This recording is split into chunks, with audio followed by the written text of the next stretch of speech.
Welcome to the So I'm Adopted podcast, where we talk everything adoption. This journey is not one we take alone. Together we grapple with raw emotions that surface from adoption stories. We want you to be comfortable enough to heal. So sit back and go with us on this journey as we dive deep into adoption.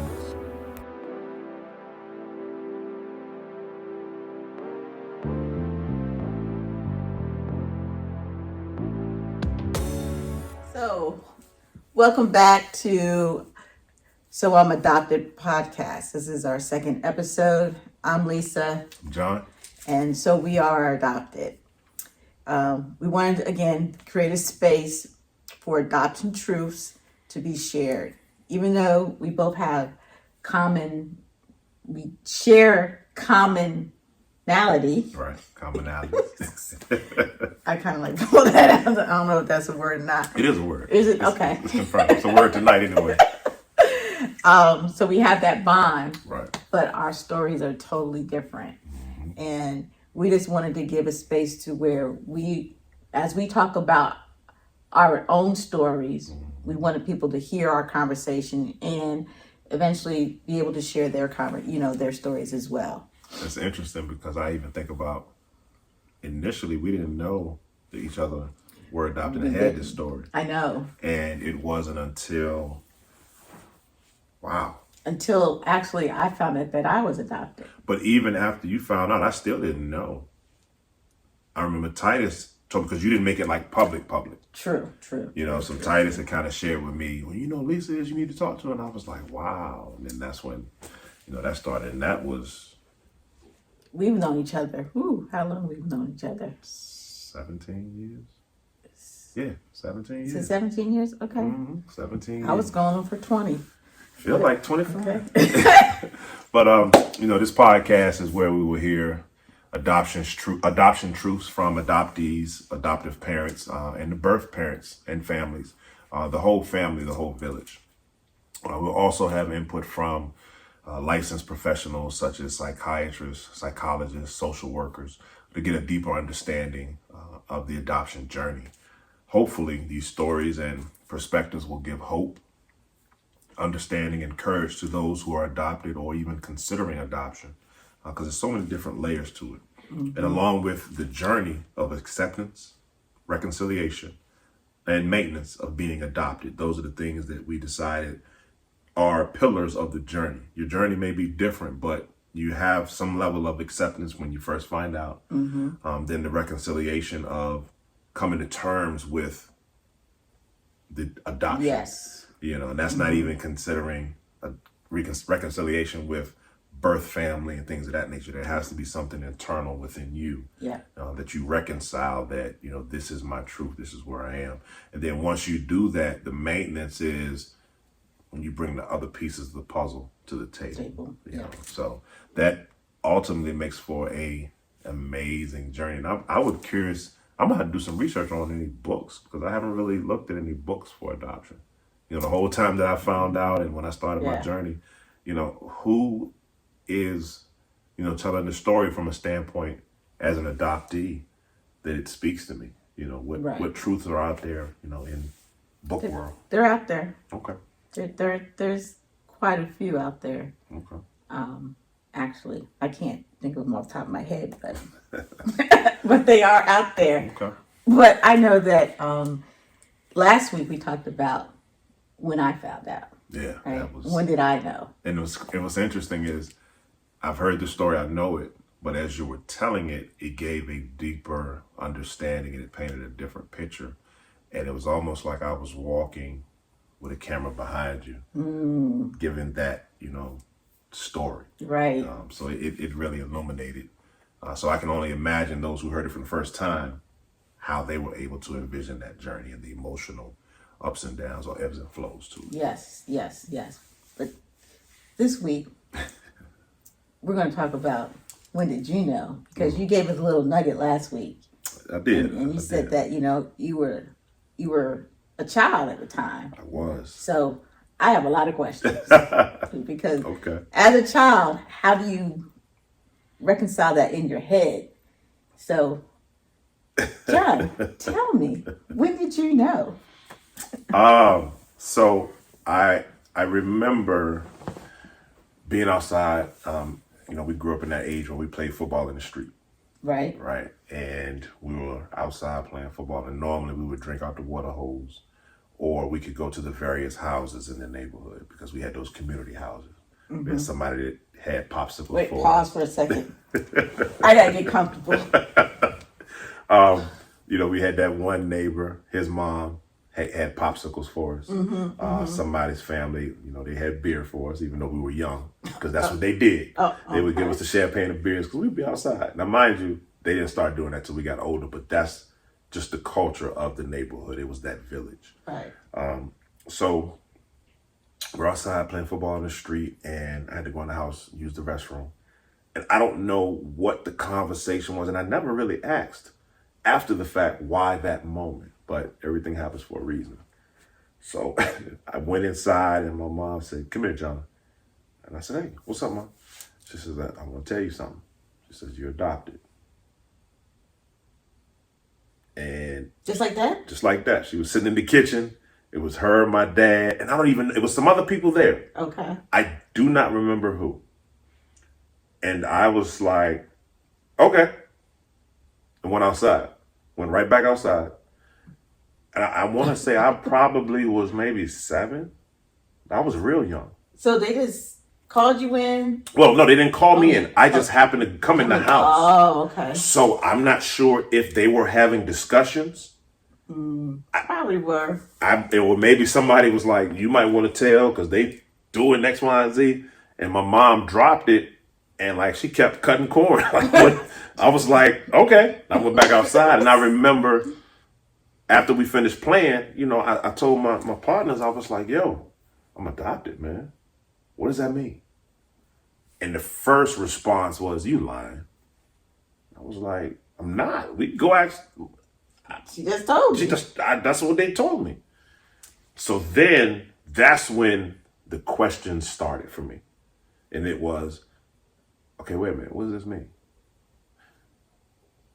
So balancing of what I should have did was go back in the house and have the discussion. I'm politicking and talking to 9 and 10-year-olds. Right. Like so that tells you right there, everything that I got was wrong. Totally wrong. We had no clue. And I'm going to tell you how I know it was a bad conversation, because I don't remember anything about it. So that tells me that it was not positive. And I remember going back in the house afraid to ask. Because now I had this information that was dropped on me, not in a negative manner. And you just didn't know what to do with it. As a 7-year-old, you have no clue of how to process this. But then I think about with that generation as well, because when my parents adopted me, they were older. In those generations, certain stuff you just didn't talk about. Yeah. You know what I'm saying? You just, like you shared last week. I'm clear. They didn't have those soft skills to talk about stuff. So as time went on, I remember I would ask little questions here and there. And I would say, so I'm adopted. What does that mean? And I remember my mom said, well, I couldn't have kids. And somebody else gave birth to you.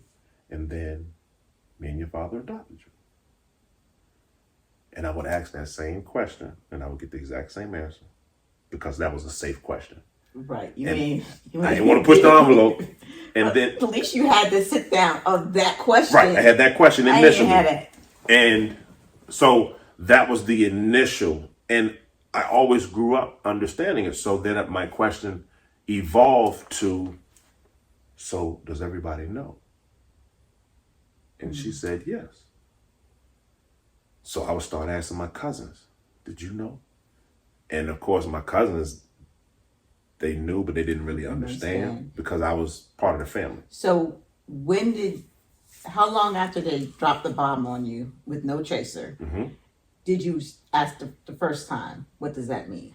So it probably was that next day. Okay. Because like I said, when I came back in the house, I was scared. I didn't know what to say. And I remember, and it's interesting, it's coming to me now. I don't, Dad was in the family room watching TV, and I went in the bathroom, and I was playing with the water. And we had an additional on the house. So the bathroom door was wooden. And I'm just in the bathroom playing with the water. And I remember I would put my thumb under the spigot, cut the water on, and water would shoot out. And at 7 years old, you don't really understand that water has to fall somewhere. So the door was wet. And I guess my mom heard the water or saw it on the running under the door, and she opened the door and she like lost it. What are you doing? And my dad said, no. Yeah. And I don't know if that was a outward cry of, deviance. Now, me being in mental health, understanding that every behavior has a function behind it. So I don't know if he viewed it as, let me help him out before it becomes something that it shouldn't be. And then I remember after that pivotal point, discussions were a little more pinpoint. Not that I really got all of the information, because it was still a tender subject, but that probably was one of the more important or meaningful times that my dad like pulled me to the side at a young age and was like, listen, it's okay. And I'm no clue, because I'm just in there playing with the water. Right. But now, like I said, from a mental health lens, it could have sent a signal off for him. So now discussions are starting to become a little more frequent, because I'm asking, at this point. And I said, well, when did you all adopt me? And my mom said, I think she said like a couple of days. I had to go to an orphanage when I was first born. I was the only boy in the orphanage. She had a picture of me, firstborn, they take the naked picture of you and all that stuff. Oh, you had. Yeah. Yeah. I had pictures of everything. So Yeah. So then I asked, I said, well, when did you get me? Tell me about it. She says, well, we had to go through the application. People would come to the house, interview us. They interviewed the neighbors. So I said, so everybody on the street knows I'm adopted? Again, 7-year-old mind. And she said, yeah, they wanted to know who we were, if we were good people. I said, well, where did you pick me up from? And she said, she didn't tell me. She said, we picked you up from the orphanage. She never told me where it was at. So she said, we picked you up, me, your dad, your Uncle Philip, and your Aunt Carol, and we drove down, and your cousin Dion. So me and Dion grew up like brothers. He's 4 years older than me. And he was so excited to have a cousin. But it was interesting because my Uncle Philip is dark skinned and my Aunt Faye is light skinned. So there are pictures of my Uncle Philip holding me when they would leave out, just because the four of them were always together. Okay. And my mom said the running joke was, who that dark skinned man think he fooling with that light skinned baby? Because it was a significant difference. Because they would take me everywhere, because my mom was self-employed, so they would keep me. Right. So, she talked about how the drive back, and, I was cooing, and she fell in love with me from that moment. And I said, well, I never asked, how much was it? Did it cost? Like, I didn't have that concept to think about it. But she would just talk about all of the interviews that they had to do. They came and looked at the bills to make sure that it was paying their bills. And they came through the house and looked at the house and made sure it was a safe space. And they went to her job and interviewed her managers and things of that nature. Wow, she gave you all that. She gave me all that on that side of the coin. So her comment, as I got a little bit older and, we continued the discussion, she says, I wanted you to know because I did not want you to find out in a negative way. So I was like, what do you mean negative way? She says, I didn't want you to be around the family because, everybody got that aunt. They get to drinking, spill the beans. All the truth come out. Right. Secrets. And all the secrets come out. She says, I did not want you to resent me because I never told you. I said, really? I said, you think somebody would tell me? She says, I had to cuss out one of my aunts because she got drunk and she made the comment, you can get out of here, you and that white baby you adopted. And my mom said some choice words that wasn't a whole lot of Jesus in it. And I was just more excited to hear my mama cuss in a controlled environment that I got excited about it. I was like, "You said that for real?" She was like, "Yeah, I said it." And I was like, "Okay." So, as time went on, and I continued to, now I'm in middle school and I'm with other people, and I'm recognizing that, yeah, this is my family. Everybody knows I'm adopted, but I favored my mom, and they didn't treat me any differently. Mm-hmm. And I'll never forget, probably about 8th grade, 7th or 8th grade, a friend of mine, their parents separated. And it floored us in the neighborhood because all of us had 2-parent households except for one whose father had passed away. Okay. So it was foreign, like, that's different. Right. And it began me looking at family dynamics. So then my question was, well, I wonder if wherever I was pulled out from, if they have a different family, if they have X, Y, or Z. Mm-hmm. So again, middle school, you start going through the various thoughts, but you're also dealing with puberty. You're also dealing with trying to fit in. So you kind of suppress that and tuck it away. So before you got to middle school, mm-hmm. how did you feel? Can you remember how you felt? Or did you felt like it, like you were asking me, did I feel like, was I ashamed, or, did you feel that all of a sudden you felt different than all your other friends? So to answer that, one, I didn't have a guilt. Okay. And I think because it was talked about in a manner that was so positive and embracing and so matter of fact, that it wasn't like a taboo shame. Okay. We're not going to talk about it. It was just like, this is what it is. So it was an acceptance. That's how she presented it to me. Okay.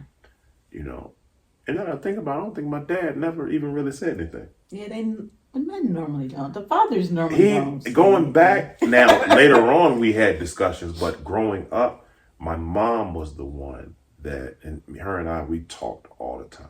Mm. We just had that connection where, at night she would have her green section, roll her hair, smoke her cigarette, and drink her some bourbon. That was her thing every night. She would watch Johnny Carson, Quincy, and all that, and I would just lay at the foot of the bed and we would talk. Oh, wow. So that was just the culture. So I didn't have a shame. My feeling was, this is my family. Right. And to be honest, I felt special because they didn't give birth to me, but they loved me in spite of. Mm-hmm. And unless I brought it up, it wasn't thrown in my face that I was adopted. Right.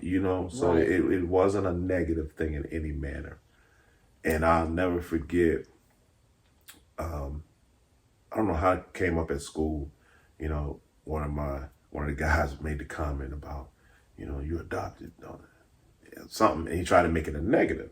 Mm-hmm. And that was when I was learning the gift of gab, and I had the ability to articulate jokes to hurt your feelings if need be. You gotta be quick on your feet. Right? You gotta be quick on your feet. And I don't remember exactly what I said, but everybody in the class was like, oh, and we ended up fighting. It was bad. But it was that protection of my space, and I went for the jugular. Right. So it's always been, I've always understood and known it. So then as I got to high school and got a little older, I started to question, well, where do I come from? Because we never had that side of the conversation. Mm-hmm. And I will never forget the first time I asked my mom that question, her response was, the file is closed and you can't open it. Point blank, period. Point blank. I was like, whoa, I've never seen that side of you before. Because that's when it starts to become personal to right. the mother. There you go. The replacement The factor. replacement factor, and that's Right. why in my situation, she never told us because of exactly what you just said. So I picked up on that, Mm-hmm. and in my head now, again, high school, you know, I'm aware of life, Right. but not totally aware. Because if I was totally aware, I would have come to the understanding that it's my right to know. That's my thinking brain. My emotional brain was, I don't want to hurt her because I see the hurt that this question brought up. Yep. So, you know, every now and again in conversations, I would ask certain questions and, you know, well, what do you know? What do you think? Do I have any siblings? And as time went on, her response softened, but it was still difficult. And I told her, I said, listen, I won't, I'm not going to pursue. And I left it at that. Really? Out of respect for her, because I didn't want her to go through that hurt. I understand. You know, yeah. I did not want that. It wasn't worth it to me in that moment to damage what I had, what I knew was consistent for something that I didn't know, because I had no clue. Right. You know, and then as I got older, me and my dad talked, and I said, you know, I would drop little hints. You ever wondered, you know, where I came from, and like if my parents are this or that? So then he said to me, he says, well, I know your dad played music. He had a love for music. And I know that your mom was young, but she was very, I think he said gifted, you know, with regards to, I'm thinking from an art standpoint. I later found out that gifted was just, she had a brilliant mind for that age and just certain things. And I'll share that on the other side. But, you know, that was the first time that he gave more knowledge. And I'm thinking, okay, well, dude, you holding out on me. So then his conversation with me started to be a little more evolved. And I said, well, Dad, you know, you ever want to know? He was like, yeah, I want to know too. But it's only when you're ready. And he put it back on me. I said, okay. So. Because, you know, he's scared of your mama too. Oh, absolutely. Y'all both scared of your mama. Absolutely. And, you know, he was short anyway, so he didn't want that smoke. She held it down. Yes. Told you she drank bourbon every night. She was ready. I understand. So I do remember my high school graduation, my college graduation, and the excitement of everything, and my 18th and 21st birthday, those 4 times. More pronounced, I had I'm not going to say a sadness, but a concern or a statement of, I wonder if, you know, the birthdays, if she knows that this is my birthday, or has she moved on? Does she know that I graduated? Right. You know, would she be proud? Those type of things. So, did they even remember your birthday? Right. That's a huge one. That's a huge one. On Mother's Day, you know, did she have any other kids? Was I the only one? All of these questions are just going everywhere. So we get to, Janice and I were expecting Jayla, right? And we go to fill out the paperwork at the doctor's office, and they asked me family history. And I felt ashamed at that point. It's the only time I felt ashamed. Really? And I felt ashamed because I couldn't answer the question. Right. As I'm about to enter fatherhood, I'm inadequate because I don't know. No. You know? Yeah. The only thing I knew was I had sickle cell traits. But they're asking all these other things, and I'm like, you're already wrestling when you're about to go down the fatherhood or parent journey. Right. And you start off where you cannot answer the question, and it bothered me. It bothered me so much that when we got home, Janice said, we're going to start the process to find your parents. And I was, as an adult, still scared of my mom. And I said, Janice, we can't do Yeah. it. She says, no, it's your right. We can do it. You know, I was like, no. We're not You doing don't understand. that. You don't understand. Trust me, that ain't what we want to do. You don't want to go down that path. Right. So, my wife being my wife, she got the information of, you know, where I was, the agency. Mm-hmm. And once we got the agency, we just sat on the information. Because I still was like, nope, not doing it. Because I remember that first time and I remember the conversations. And that was more important to me in that moment than me finding out the information for my journey. Right, wrong, or indifferent, that's just where I was at. Yeah. So, you know, we have Jayla, and I'm still not able to answer questions, and I have to change the language and say, I'm adopted, I don't know my family history. And that was a safe, empowering statement for me to say. Mm-hmm. You know, we had Jayla, everything's wonderful, then we have Jordan, and I'm a little more equipped this time for the journey. So 2013, the mother passes away, and we went to a family reunion in Alabama. So we ride through Margaret, Alabama, where she was from, and Alabama, Birmingham, and the whole nine. And as we're leaving out, I said, well, Dad, I got a question for you. I said, I want to find my adopted parents. Are you okay with it? I said, because I know Mom was not okay with it. And I'm going to give you that same respect that I gave her. He said, well, hell, I want to know too. Just waiting for you to say something. And I'm like, okay. Oh, weak. I'm like, dude, you could have been saying something, man. But it was that it wanted to be my decision. Yes, yes. So once, you know, I got the green light, I put Janice on it, and we reached out and was able to find, like I said, the agency was Catholic Charities. Mm-hmm. And then we found out I was adopted in Hampton Roads. So then that opened up like, so is she here? Like, right. do they know me? Man, do they go to Ivy? Right. Like, what's going on? And, you know, and then I'm in the grocery store. So I'm looking at people like, they look like me. They got my ears. Mm-hmm. They got. You go down this huge rabbit hole because you just want some type of connection. Because yeah, I had that family dynamic. I had the love. I wasn't lacking, but it's something about your blood relative. When Jayla was born, it touched me in a manner that to hold and to see my first known blood relative. I sat there and I wept like a baby. And even Jayla will tell you the story.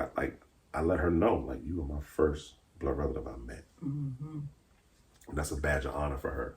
You know, we got that type of connection. Yeah. So, boom, we get the information and we, you know, run into roadblocks because the Catholic agency, Catholic Charities was on Aberdeen and Hampton, had closed. So all the files got sent to Richmond.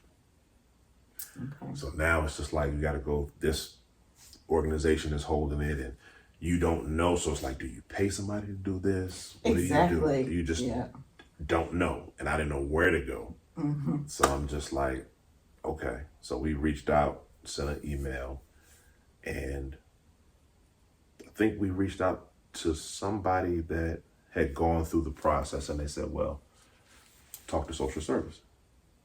I was like, well, okay. That, I think, hit a roadblock.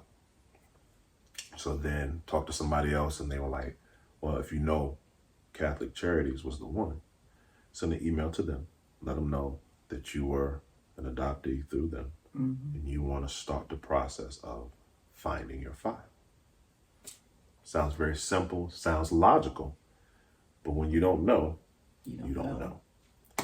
So we send the email and about a week later we get a response back. You have a case manager. That's pretty good, a week.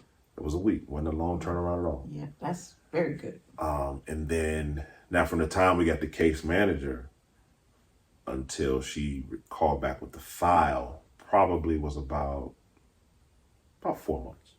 That's took about 4 or 5 months. That's good. And I'll never forget, her office was right up the street from where I worked at in Denby. Oh, really? Oh. Because when she called, she said, "Mr. Underwood, I do have your file. It's, what do they call it? It has non-identifying information. Yep. But I have a file for you." Mm-hmm. So I'm like, "Okay, where can I meet you?" She says, "Well, I'm not at the original office. I'm in Denby. Oh, I work in Denby. Where are you at?" She gave me the address right up the street. I said, "What time I can be there?" I went up there and I'm walking in nervous. Like my hands are sweating. I don't know what I'm going to find. It's like that treasure. Mm-hmm. So I go in and she says, "I've never seen a file like this." So automatically I go to the negative, like, "Oh, okay." And know a lot of files about this thick. Wow. That's amazing. Because the caseworker that was assigned took weekly notes. Wow. Throughout the whole journey. And, the social worker said, "Listen, I've reached out." She said, "There's a maternal grandmother that I've spoken to. There's a maternal aunt that I've spoken to. Two of them. I've sent letters to grandmother, aunt, and mother." Mm-hmm. She says, "I have to respect what mother says because that's who is in charge of all of this." I said, "Okay." And she said, "The file has non-identifying information, but it's yours. She's asked for you not to reach out. She said she's not saying never, but not right now." Mm-hmm. I said, "Okay." Like, I just want to see what's in the file. Right. And it's that hope. And for a split second, there was all these years, and now that I'm like found you want to deny me again. Right. Because I was going to ask you, how did you feel at that very moment when she said that to you? Right. So the excitement of this whole opportunity, a little bit of the air was let out of the balloon. Mm-hmm. It didn't deter me because I still wanted to know.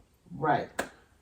And I remember the social worker saying, she had talked in depth to the aunt and they wanted to reach out, but even the paternal grandmother said it's what the mother wants.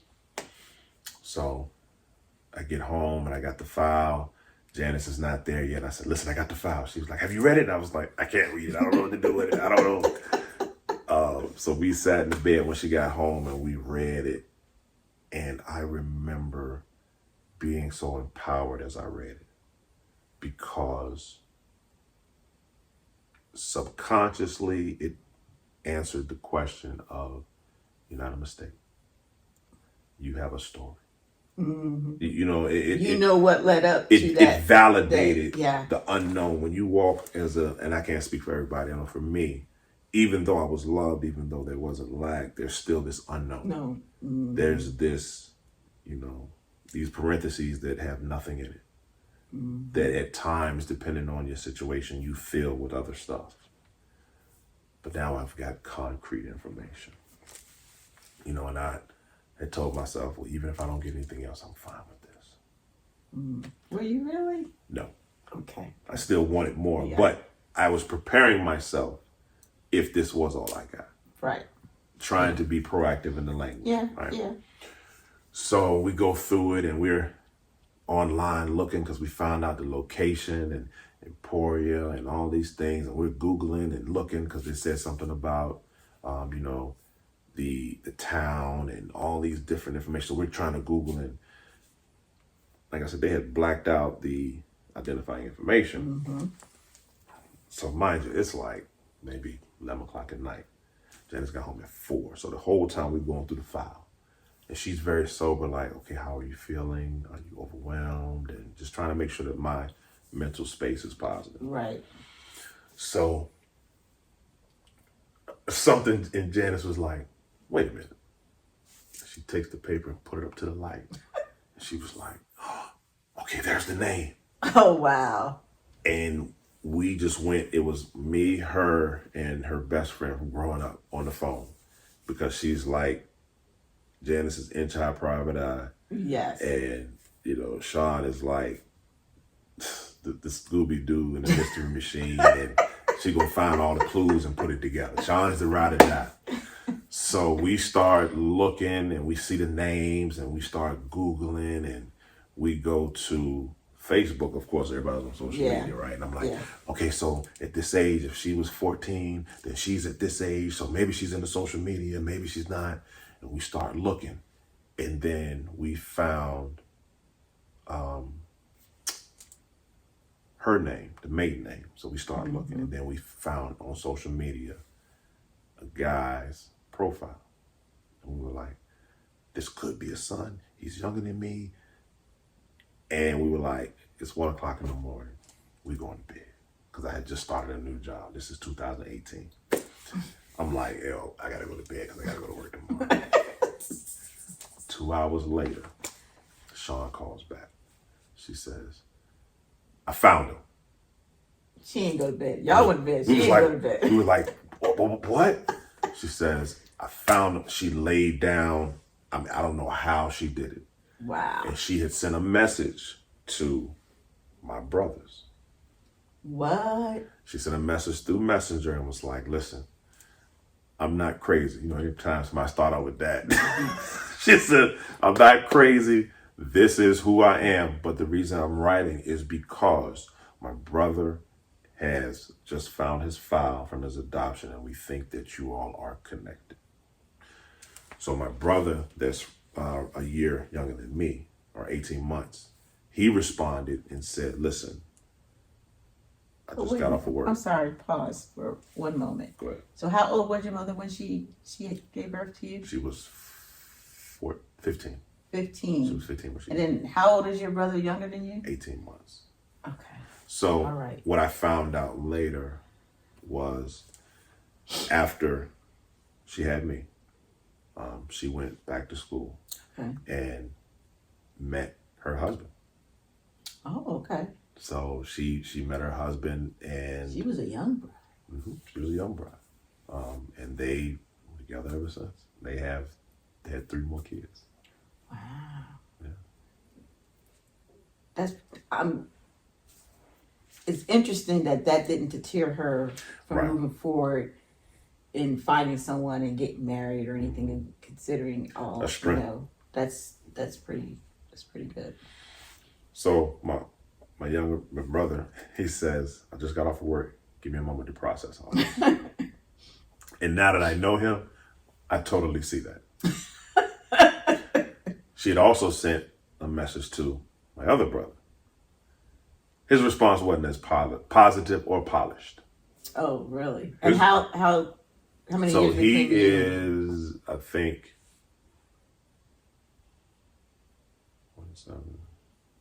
10, 13 years between them. Oh, okay. So he's 30. Yeah, so he's the baby. His response was, who the hell is this? How do you know about my family? He went in protection mode. Right. And now that I know him, which I understand. It makes sense. So the interesting part, you know, with social media, you look to see who's connected with who, which he did the same thing.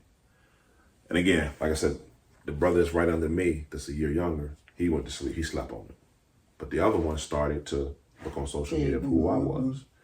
So we found one person that was connected who used to work with Janice at Hampton High School. Okay. Now, mind you, I done went to work and I came back home. Okay. And Janice was like, look, I found this one person. I said, give him a call. See if you know him. Sean has told us about the response from both brothers. So we got traction. The whole time, I'm like, yo, I don't want to, I don't know what to do. Did they know about you? So we'll get to that. Okay. We'll get to that. As we are looking on Facebook, I get a call from the social worker. The social worker says, Mr. Underwood, what have you done? I'm like, what? I ain't do nothing. I'm like, what you talking about? I went to work. What you talking about? So she said, I got a call from your paternal grandmother. Your paternal mother. She's like going to seek a lawyer. I was like, who she suing? Me or you? Like, sorry for you, lady. I don't know what you're talking about. She gonna put a gag order on you. Cease and desist. Right. Big time. She said, I told you all I was not. So once I heard that, interestingly enough, it was parallel to what Carolyn's response was when I wanted to find. So my whole mentality shifted now. Mm-hmm. My whole mentality was, I'll entertain this, but I don't want to do anything to rock the boat because it will mess up any chance that I may have.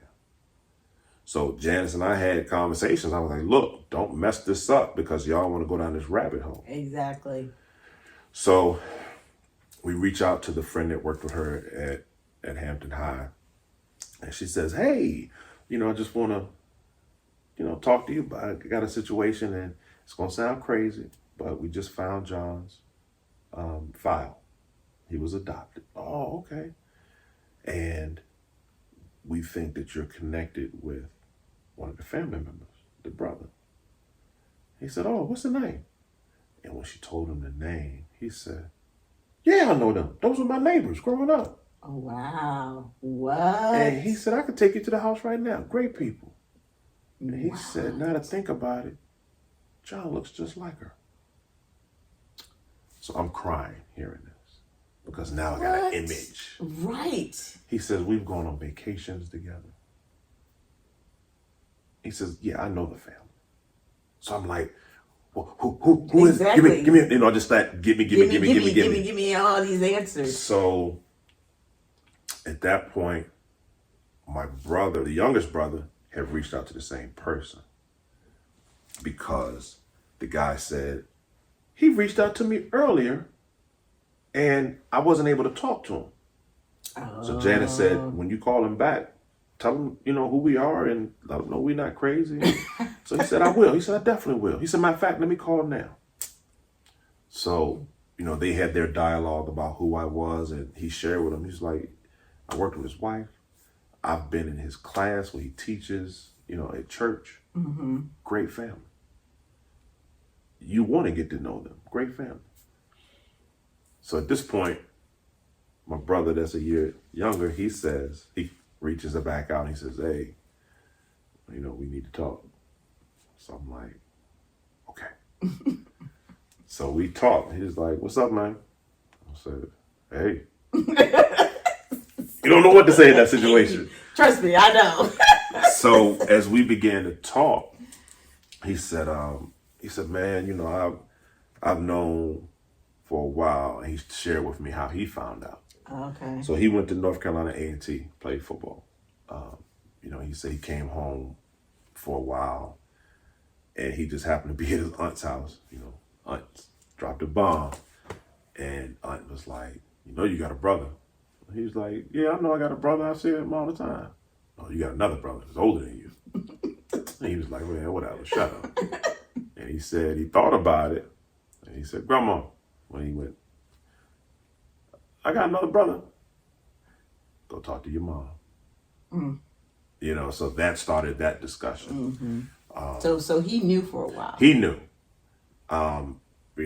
The younger brother had heard but didn't know. Mm-hmm. My sister didn't find out until... So you have a sister. Oh, yeah? And how old is she? She's 24, 25, something like that. Okay. And she just found out in 2019. Oh, wow. Right. So and again, I can imagine finding out at that age, like, who is this guy? Right. He ain't never been a part of our family. Exactly. And, I'm at a point where I guess I have respect for everybody's feelings in it. And I guess in hindsight, one could say that, no, I'm entitled to my feelings. You are. But I recognize it's not just about me. All of us have a piece to play in it. Absolutely. And I think from a young age, seeing how it impacted my mom when I would ask about it, I don't want to be the one to invoke that hurt on others. Yeah. So even when my brothers told my sister, and whatever their motivation was, it wasn't positive. And I still haven't met her. You still haven't? Oh, you haven't met your sister. Mm-hmm. And your mother didn't tell your sister. Your brothers told your sister. Yeah. Okay. Yeah. So, it's like once you put the toothpaste out the tube, you can't Yeah, put it you back came in. back in. But does Right. she want to know you? I don't know. I haven't had that discussion. I haven't had that dynamic with her. It's more of a point of I wanted to have a conversation and get to know biological mom. Got it. From the beginning, I didn't know. I didn't even know I had a sister. I know I had a brother. Then as time went on, my brother was like, yeah, you got another brother and a sister. And I was like, oh, okay, got you.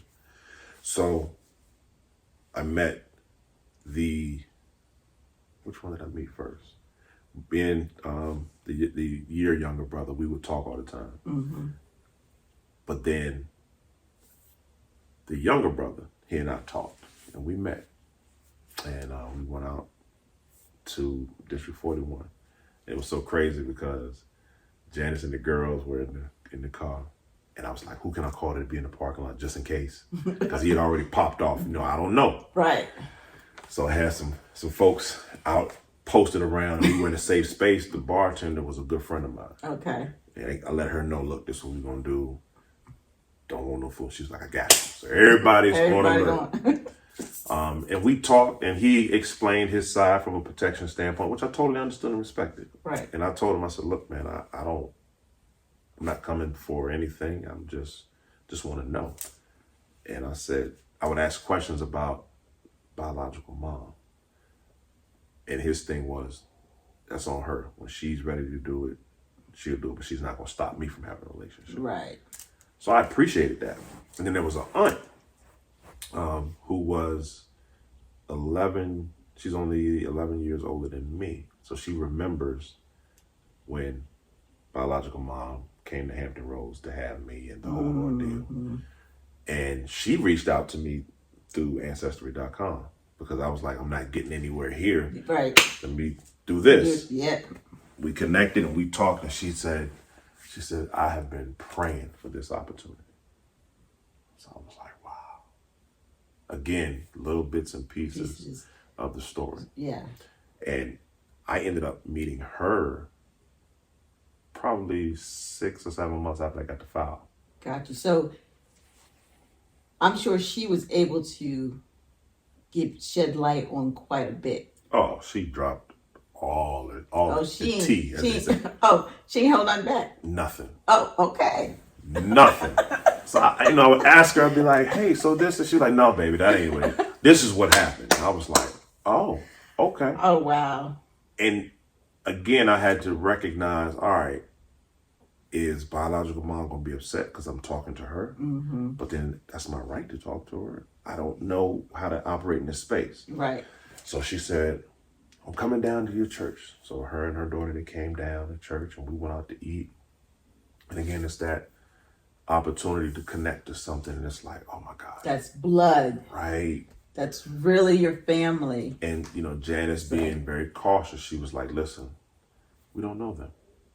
We just got to make sure and be sober in this. And I'm like, we know that whatever. They're our blood. I'm like, whatever. This Exactly. is my family. These are my folks. Exactly. And the blessing was that they were of good character and sober-minded. Right. So it was positive. And come to find out where my aunt lived was close to my cousin who I grew up with that, like, we grew up like brothers. Yes, yes. My cousin's son and her nephew went to high school together. Really? So it's a lot of connections. As I'm talking to my brother, he and I played against each other in high school. Wow. Because we would go up and scrimmage that high school, and we, again, it's really? great. Yeah. Can you imagine that? You guys would probably... Check this out. Biological mom worked in Richmond at Blue Cross Blue Shield. So I'm like, so did she know who I was? And right. Just going down that whole rabbit Has she hole. been watching me the whole time? Right. So that whole dynamic of just peeling back the layers it's not challenging. It is humbling. Yeah. It's humbling. So fast forward, I've met both my brothers. Janice, has met them. The girls haven't met him, but they know I talk to him. Mm-hmm. We talk on the phone. You know, we establish a positive relationship. Aunt met her, I talked to her. Still haven't talked to biological mom. Then come to find out, one of my mom's good friends went to school and grew up with biological mom. Mm. So again, social media, I'm like, because I know biological mom's name. Mm-hmm. So I was like, hey, I got a question. She's like, what you need, baby? I said, you know I was adopted, right? She was like, yeah. I said, I think you went to school with my biological mom. She said, who? And when I told her, she was like, oh, I do know them. Yes. Oh, wow. And I was like, I said, listen. I said, she doesn't want to be involved in it. I said, so I'm not asking you to go talk to her. I said, that's Right. not what I want. I said, I'm just trying to get just basic information. Mm-hmm. And she was like, okay. Anything I can do to help, just let me know. So it's been these safeguards or these catalysts at different times to help. So I was bold, like, I'm going to send a friend request on social media to biological mom. Oh, Then I but I wouldn't do it. I was ready to hit it. Real bold. Well, because she was like, no, don't do it. Right. So I was like, okay. So this year, as a matter of fact, my father begins to take a turn. And I'm just like emotionally everywhere. And I was like, you know what? Screw it. Sent a friend request. Well, hold on. Mm-hmm. We don't want to really get into that part yet. I'm not going to get into that part. But what I'm saying is, when we talk about the reveal piece, because now in my conversations, I still got the big joker that I've somewhat put out there. Okay. Like, she hasn't revealed, accepted or anything like that. Okay. But I'm positioning myself for opportunities. Gotcha. Because I'm still, like you said, you go back to that young person you want to know and find out. Yes. So my whole adoption journey of when I found out spanned from 7 years old to 47 years old. Wow. So that whole time, no, I'm sorry, let me back up. From 7 years old to like 45 years old. Okay. And then from 45 to 47, that journey of having pieces of the Rubik's Cube, you just can't put it together. You know what I'm saying? Yes. So yes. that's like you have some information, right, but you don't have it all. It's right. like you right there. Right there, and I was getting ready to peel the sticker pieces off and put them back on like I put it together, but I wouldn't put it together right. You would have put it together right. So the journey for me was one, ebbs and flows, emotional struggles, wrestling. But I think I'm the better for it. I think that I've walked it in a manner where I've been respectful for everybody else. Right. Because I never wanted anybody to say that I caused a problem intentionally. And I get that. I understand that. But you also have to make sure that you're whole too. Yeah. You know what I'm saying? Because this is a lot. Even though you've known since you were 7, normalcy. I get that. Right. But still, as you get closer to knowing more and a lot is being revealed, it gets you in a different mindset. True. Because now, all right, I definitely understand what adoption is. And I definitely need the answers for how all that came about. And I don't need it from other people. Right. I need it from that one person. That's right. That was the person who put my life onto this path. Right. What you're grateful for. When the social worker asked me, because I had to write a letter. Really? I had to write, she said, write a letter of your intentions that I will give to the family. She said, I don't know. This is in the beginning. She says, I don't know if she's still alive. I don't know anything, but is there anything that you want to say? And I wrote a letter. And the first thing I said was, I want to say thank you for giving birth to me. Thank you for choosing to give me up for adoption so I can have a chance at life. On the flip side, the Commonwealth is not that bad. Because New Jersey, they ain't do none of that. Yeah. I had to write no letter. Plus your story is different because your mother was younger. Right. And then, back then they sent them away. Mm-hmm. That wasn't the case for my mother. Right. She already had 2 kids. She was married. Right. She was 19. So I don't have a file. Mine was 1 page, non-identifiable information. Well, 2 pages. Okay. Non-identifiable information, and it was a summary of what she claims that she didn't say. But who else would who else would give that information? Right. But okay, right? Yeah. So that's completely different, and each state is different. Yeah, each state is different. Each state is different, and how the adoption came about is different. So you just never know, because in New Jersey, all births are sealed. Birth certificates are sealed. Wow. When you're adopted. It just passed legislation, maybe.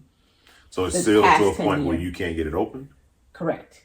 The only way, well, you can now. Okay. But when I first started, I don't even think you have to petition the court anymore. But the law was before, you would have to either the birth mother or the adoptive parents can petition the courts. Oh, wow. So you, as the adoptee, you don't even have the right. I don't have, not even an adult adoptee. I have no rights. But now we can. Okay. But when I started looking, I was able to get non-identifiable information. Okay. But I couldn't get my original birth certificate. Wow. Did you go back and get it? I did. Okay, good. That's another story for another time. Right. That's a whole different conversation. That's a whole different conversation. Yeah, but that's my journey of how I found out. And it's still, answers to be, or questions to be asked. Yes. Answers to be revealed. I'm still in my journey. The blessing is that a lot of the players are still there. That is a blessing. Right. That is a blessing. Biological mom is still alive. My biological father has passed. So I don't have a lot of answers in that regard. Do you know that for sure? That he's passed away? Mm-hmm. Yes. Okay. I do. We'll talk about that one a little different. Yeah, because it could be allegedly passed away if they don't want the person. Again. Well, I've done some research and I saw the obituary. Okay. It was in. So you've seen facts. I've seen facts, and to look at them, I'm like, yeah, I can see it. And then so we'll see. Okay. All right. So from your journey, what takeaways could you, give someone else that might be in the same position that you are in? I always say the first thing is really come to terms with if you want to know the truth.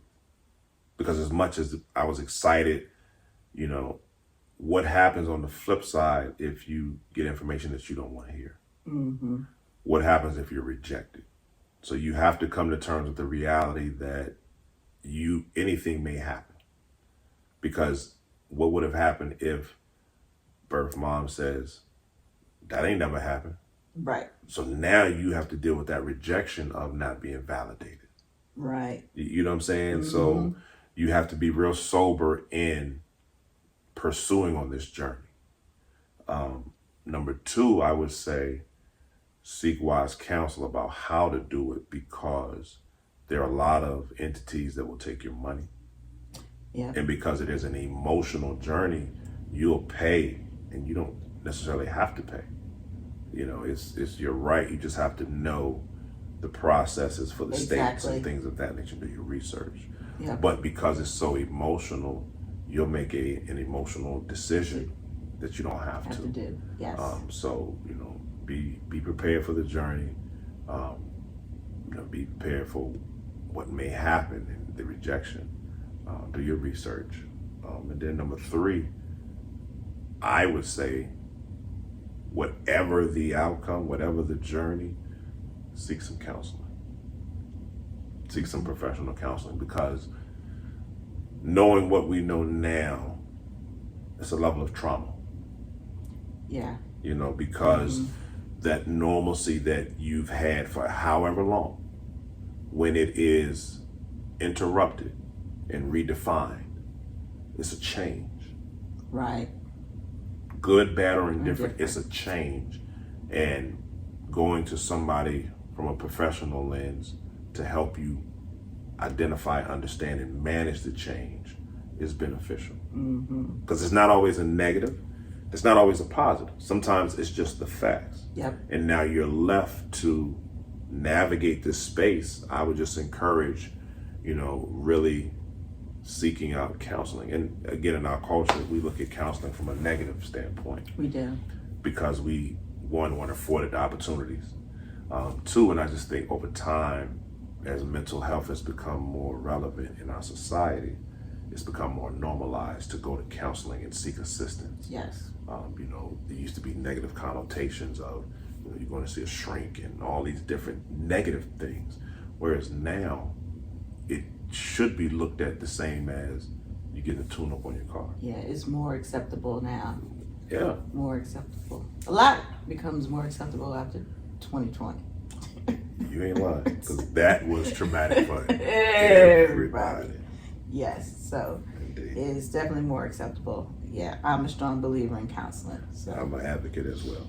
I'm an advocate for it as well. So yeah, that's my journey. wow, that was amazing. Amazing, and that's from a 7-year-old. Right, that's from a 7-year-old, and that's what I can remember. I'm sure there were other things. Yeah, that took place. And as I continue to share it and just walk in this truth, I'm sure more stuff will be revealed, but those were the highlighted blueprints or indicators for this journey, for my story. Wow.